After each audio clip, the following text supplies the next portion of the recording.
Saudi Arabia is allied with the United States in the war on terror, but the kingdom's critics say it is playing both sides, siding with America while continuing to promote Islamic fundamentalism around the world. Osama bin Laden himself is a Saudi, as is the man sitting next to him in this videotape.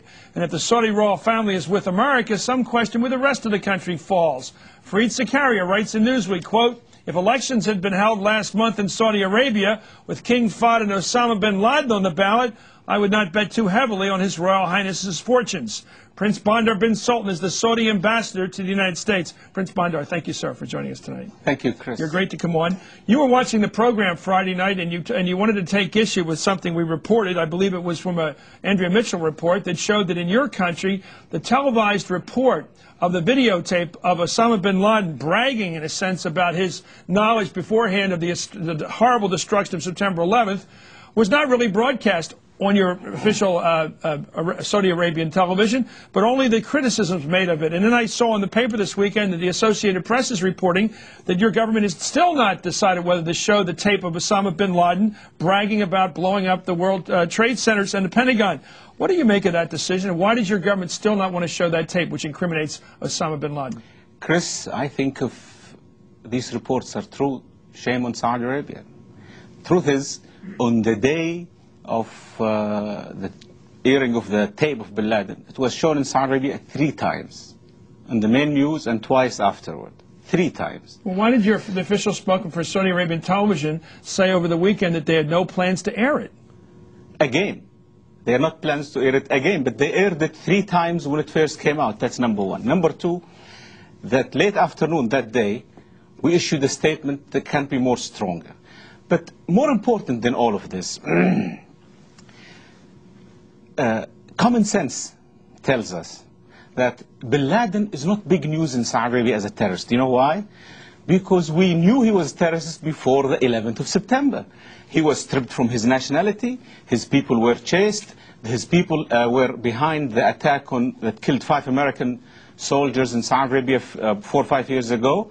When we captured them, we tried them under Sharia law, we executed them. Guess what? Western media said we did something terrible. We're killing dissidents. You know, those dissidents, when we chased them in Saudi Arabia, right, the followers of Osama bin Laden, they don't run away to Cairo or Tehran or Damascus. They escaped to London, Paris, Frankfurt, America.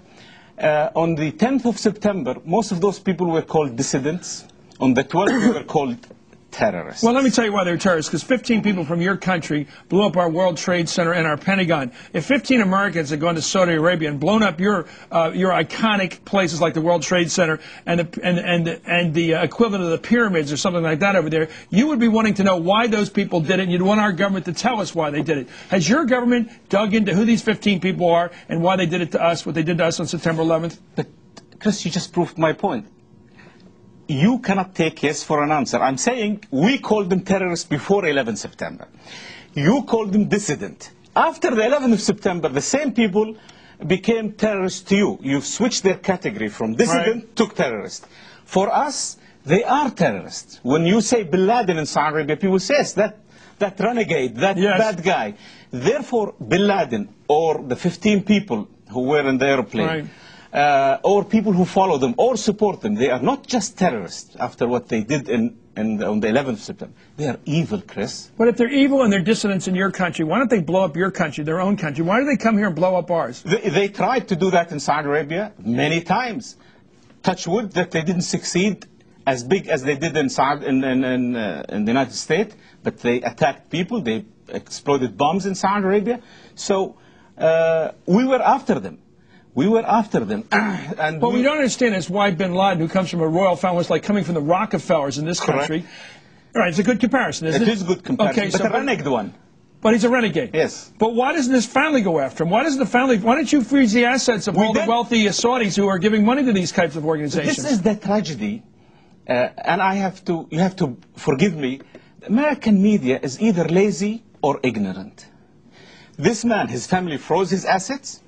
They disavowed of him. They disowned him. The government stripped him from his nationality. And I want to question the report you mentioned that if there was an election, Saudi Arabia, Right. between him and the king, he would have won. You know something? That is fancy talk. It's lovely. Well, you don't have elections in your country, but that's one fact. I can never dispute this because it's a moot point. You don't have elections. Exactly. But I can prove it to you another way. If Bin Laden had such a great followers in Saudi Arabia, he wouldn't be hiding in Afghanistan. He would be in Saudi Arabia leading his people. Remember when Khomeini came? How is it so easy for him to recruit young guys in their early 20s to go do his killing in this country if he's not popular? These guys went to their death just because he said, go to your death. You make it sound like out of 12 million Saudis, 3 million were following him. You're talking about a handful. That's number one. Number two... 3 handfuls, 15. Okay, 3 handfuls, thank you. Second, you're talking about... how do you explain this guy Walker? He's an American living in San Francisco. Why would he follow? I can't speak for crazy people. Nobody has monopoly over crazies.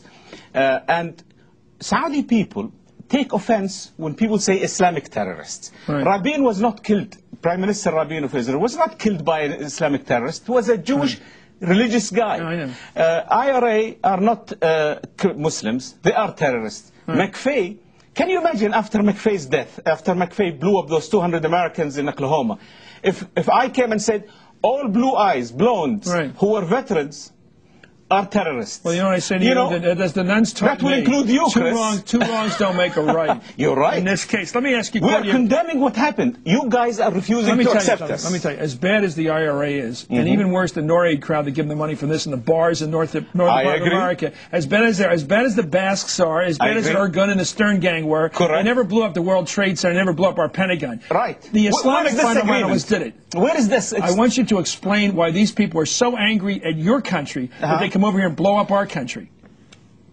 You are trying to make me now to be a doctor, to be a psychologist. I am not. Aren't you confounded? Aren't you, when you turned on TV that day and you saw that, and you found out that 15 of the 19 killers, the suicides, came from your country, what was your emotional reaction? I was shocked. I was hurt. Were you surprised? I was surprised. You were. I was surprised. But more even though Bin Laden recruits most of his people from Saudi? Not most of his people. No. You see, you make it. This is the problem. Okay. You all start with a premise, and then everything has to be fact. The premise is wrong. The truth of the matter is, we think is evil, Bin Laden. We think people who follow him are evil. We have pain for what happened in America. Because of what they believe or what they do?